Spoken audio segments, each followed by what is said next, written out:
July 20th, 1969. All I remember about the lunar landing is what my parents told me because I wasn't around. What my mom had to say, since she was a little girl back then, is that people just wouldn't believe anything. They said this was probably the American conspiracy. The others, there was a bit of a generation clash. The older people were like totally in disbelief, and they were trying to convince the younger generation that not to believe in the lunar landing hoax.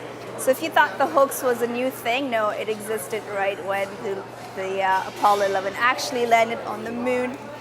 But I remember my mom saying that they were trying to convince their parents or grandparents that technology really has gone that far and that man actually had landed on the moon. So it sparked debates between, I guess, the two generations for a while, and eventually I think the older generation gave up. And they believed. And how did this change your view of the world?